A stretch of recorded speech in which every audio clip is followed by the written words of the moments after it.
guys, so I recently recorded a video, and like I was saying in that video, I'm going to read chapter 13 of I Will Find You by Harlan Coben. Oh, there's a hair on my back.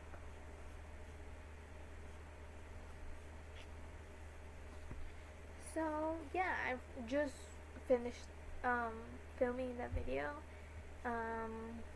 I hope you guys feel comfort throughout this video. Comfort is a really big thing to me, or for me. Yeah. I really don't know what to say. Anyways, let's get started. So this is, I believe these are,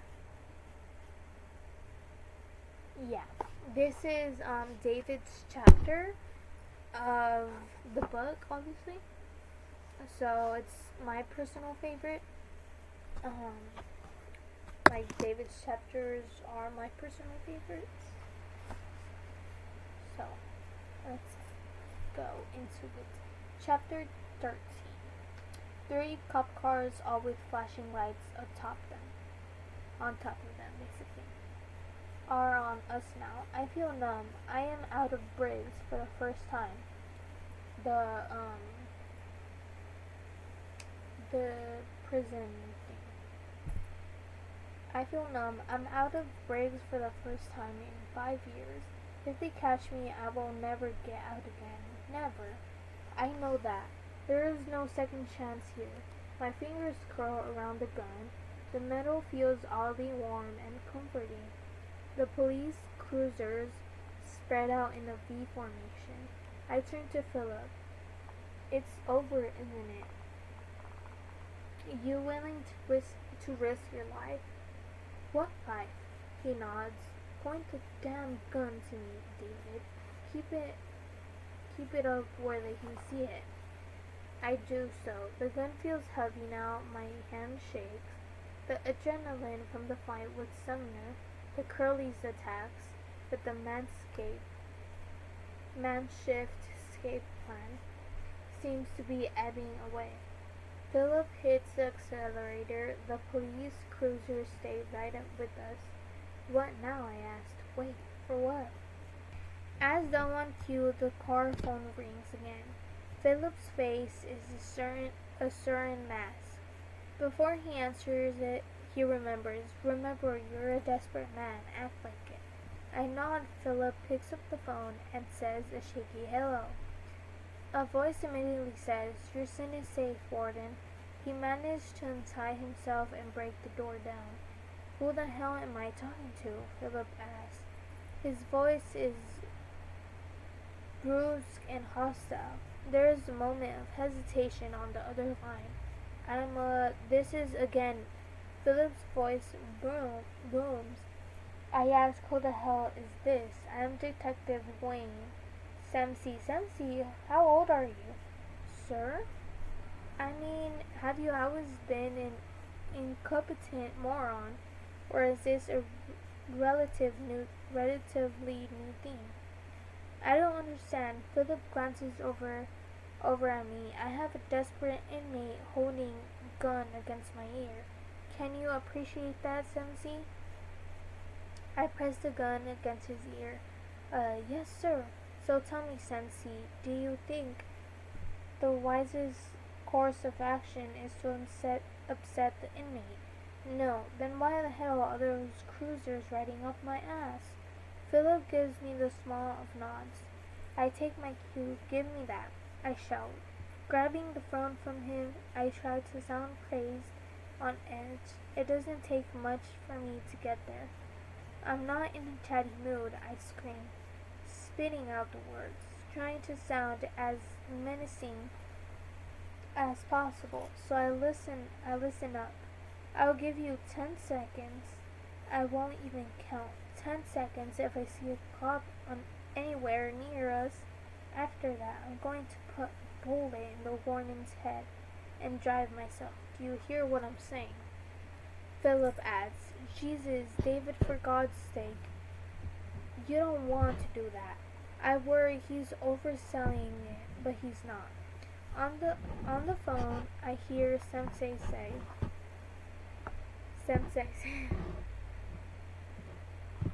whoa, David, let's all slow down here a minute, okay? Sensei? What? I'm serving a life sentence. I killed the warden. I become the most popular guy in Briggs. You understand me? Of course, David. Of course, they're dropping back right now. Look, I do. The squad cars are giving up distance. I don't want them dropping back. I want them all the way gone. Sensei gives me the smoothing voice. Listen, David. Can I call you David? That's okay, right? I fire the gun through the back window. Philip raises a surprised elbow. The next one goes between the warden's eyes. Philip gets fully into character. Jesus, no, Sensei. Listen to him. Sensei's words turn into a panicked sputter. Okay, hold up, David. They're stopping. See, I promise. Look out the back window. Take a look. We can still make this right. David, no one has gotten hurt yet. Let's talk it out, okay? What's your phone number? I asked. What? It says no caller ID. I'm going to hang up now. I'll call you back in 5 minutes with my demands. What's your number? Sensei gives it to me. Okay, get paper and pen ready. I'll call back. I already have paper and pen, David. Why don't you just tell me now? I'm sure we can work. Get back and nobody gets hurt, I say. If I can sense a cop car, this ends with a bullet in his brain. I feel like I'm really getting into character. I don't know. I'm speaking so fast. For me, at least. I hang up the phone and look over at Philip. How long will that buy us? I ask. No more than 5 minutes. They're probably getting a copter airborne now. They'll be able to keep surveillance on us from the air. Any ideas? I ask. Philip thinks about it a moment. There's a big factory outlet center up ahead in a few miles. It has an underground garage. We'll be out of sight for maybe 10 minutes. You can jump out then without them seeing you. There's a Hyatt attached to it. They used to have a taxi stand, but I don't know if that's still there with Ubers or whatever. From there, well, you're on your own. It's the best I can do. There's a train and bus station a mile away if you want to try that. I don't like it. When they see us go underground, won't they know what's up? I don't know, to be honest. I look behind me. I don't see any cop cars, but that doesn't mean there aren't any. I open the window and stick my head out. No sign for any helicopter. No copter sound either.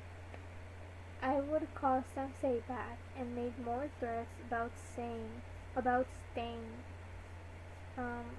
away, so that maybe they won't see us going into the mall. But would that work?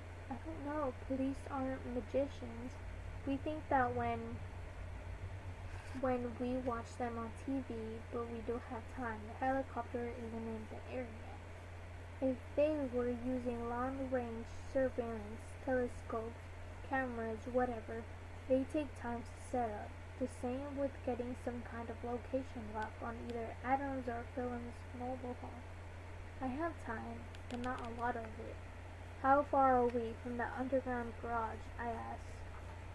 Maybe 3-4 minutes? An idea comes to me. It's not a perfect idea, but any stretch. But my father, the beat cop, who worried about my excessive need for perfection, used to quote Voltaire to me. Don't let the perfect be the enemy of the good. I'm not even sure this idea would qualify as good, but it's all I got. I still have the car window open. Now we both hear the sound of a copter. Shit, Philip says. Give me your wallet, Philip. You have a plan? Keep heading for the underground garage. I'm going to get out of there. I'll have stolen your wallet. Tell them you only had like $20. Adam would say the same. They'll put traces. They'll put traces on your credit card, but I'll use the cash. Okay, he says. I'm going to call Sensei back on your cell phone, and start making crazy demands. Then what? We go into the underground garage while I'm talking to him? I'll get out quickly. Like you don't even stop. The only difference is I'm going to keep your phone with me so I can keep calling him. Philip nods, seeing where I'm going with this. They'll think you're still in the car. Right. You keep driving. The copter is above us, but they won't be able to see me get out. If I keep talking, they might still think I'm with you. Drive as fast away as you can. In exactly 10 minutes, I'll hang up. Find another underground area. Is there another mall like this? Or some kind of office complex? Why? You don't drive though. You drive though. Then you stall a few seconds, pretend I made you stop there, and that's where I ran off. Meanwhile, you'll be here, Philip says. Exactly. Then I'll pull out the underground area and signal to them that they're gone. I can't call because you took my phone. Right. So they go searching for you there, not here. Yes, Philip mulls it over. Hell, it might work. You think so? Nah, no, not really. He glances at me. This distraction won't last long, David. I know. Get on the first train or bus or whatever. You any good with the survivalist stuff?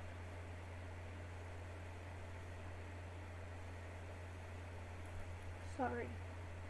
Not really. The woods would be a good place to hide. They'll send dogs, but they can't be everywhere. Don't visit your father. I know you want to, but they'll have the place covered. Same with your ex-wives or sister-in-laws, any relatives you can't rely on, anyone close to you. They'll be watched. I have no one close to me anymore, but I get his point. I'll talk to your dad. I'll tell him I believe you, that you didn't do it. Do you believe that? Philip lets out a deep breath as he makes right at the exit sign for the Lammy Outlet Center. Yeah, David, I do. How bad is he, Philip? Bad. But he'll know the truth. I promise you that. I check behind me. Still no cop cars. Now or never. My pockets are stuffed. Adam's phone, Adam's wallet, Philip's wallet, the cash he gave me. One more thing, Philip says. What? Leave the gun behind. Why? You plan on using it? No, but then leave it behind. If you're armed, they'll much more likely not bring you in alive. I don't want to be brought in alive, I say. And why would I leave the gun behind? Who's going to buy that? They'll know you were involved, David. But there is no time to debate this anymore. I pick up the mobile phone and call Sensei's number. He picks up immediately. I'm glad you called back. David, you guys, we are both fine, I say, for now, but I need a way out of here. Some transportation for starters. Okay, David, sure. Sensei spoke with the we're in this together proud voice.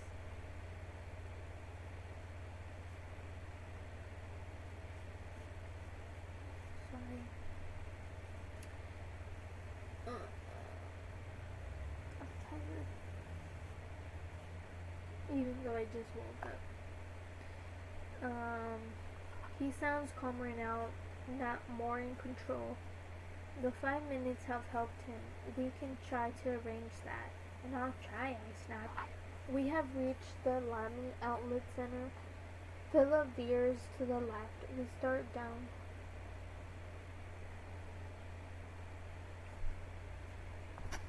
Okay.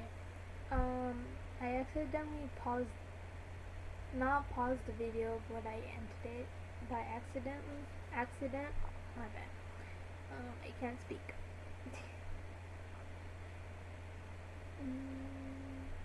We have reached the Lamy Outlet Center. Philip veers to the left. We start down toward the parking garage. I grab the car door handle and get ready. I want it done, no excuses. Philip adds for Sammy's listening pleasure. David, put down the gun. He'll do what you want. I need a helicopter, I tell Sensei. Fully fueled. Dialogue straight from an old TV. But Sensei,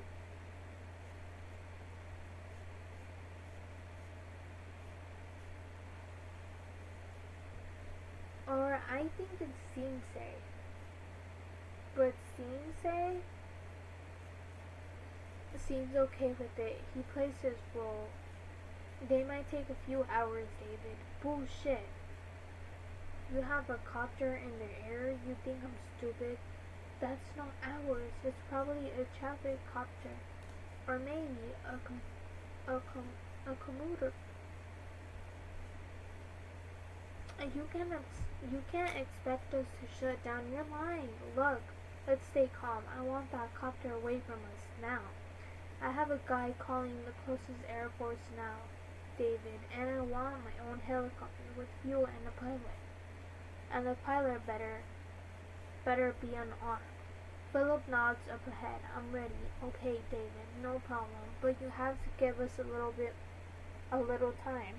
Philip stops the car. I pull a handle, open the door, roll out.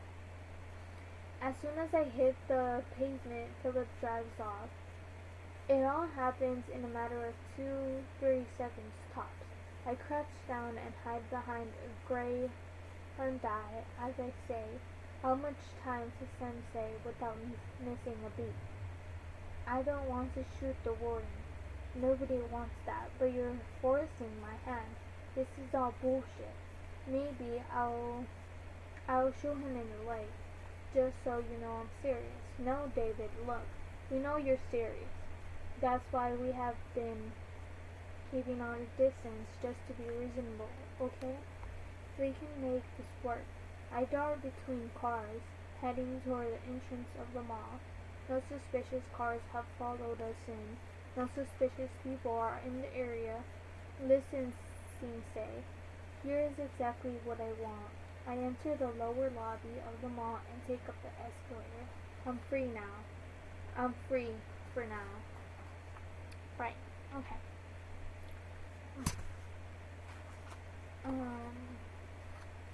That was the end of the chapter of chapter 13. So we're going into 14 on the next video, and yeah.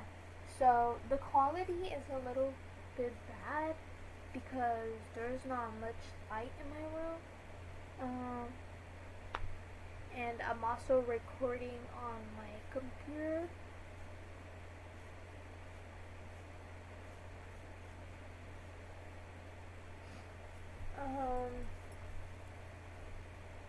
So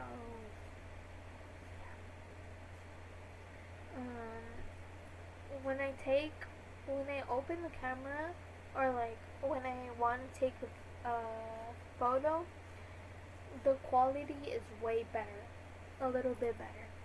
But when I press video, like to record, the quality goes wah wah wah, you know. So it's bad. But